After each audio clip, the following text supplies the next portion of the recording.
Hi guys, welcome to my channel. இன்னைக்கு நம்ம பார்க்க போறது white cheese sauce pasta. வாங்க ரெசிபி எப்படி செய்யலாம்னு பார்க்கலாம். ஒரு பெரிய வெசல்ல 2 liters வாட்டர் போட்டுக்கோங்க.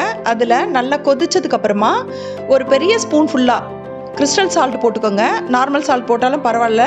அண்ட் 2 ஸ்பூன்ஸ் ஆஃப் ஆயில் போட்டுக்கோங்க. இது ரெண்டும் எதுக்காக போடுறோம்னா பாஸ்தாக்கு ஃப்ளேவர் சேர்க்கறதுக்காகவும் பாஸ்தா ஒட்டாமல் இருக்கிறதுக்காகவும். அதங்க குக் ஆகிட்டு இருக்கும் போது இன்னொரு சின்ன கடாய் எடுத்துக்கோங்க. அதில் 2 slit பட்டர் போட்டுக்கோங்க.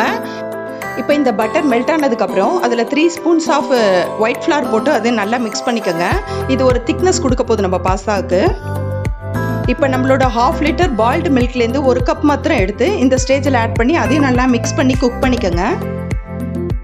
இப்போ இந்த மிக்சரை ரெஸ்ட் ஆஃப் த மில்க் இருக்கு இல்லையா, ஹாட் மில்க்கு, அதில் போட்டு திரும்ப அதை நல்லா மிக்ஸ் பண்ணிக்கோங்க. பபிள்ஸ் வராமல் நல்லா கலந்து விட்டுக்கோங்க.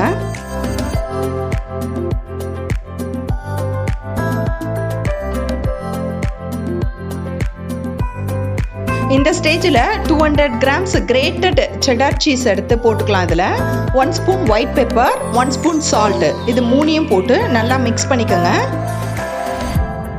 இது ஒரு 2 பாயில் வந்தோன்னா மொத்தமாக மிக்ஸ் ஆயிரும். நம்மளோட ஒயிட் சீஸ் சாஸ் ரெடி ஆயிரும். இதை எடுத்து தனியாக வச்சுக்கலாம்.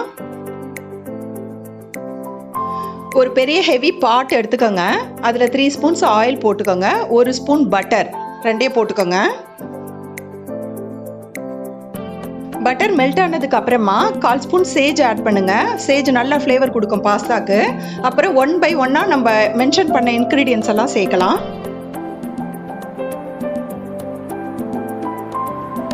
சாப் பண்ணி வச்சுருக்க க்ரீன் சில்லிஸ், கார்லிக்கு, அப்புறம் spring onion, white onion, slitted white onion எல்லாம் போட்டு நல்லா வதக்கிக்குங்க.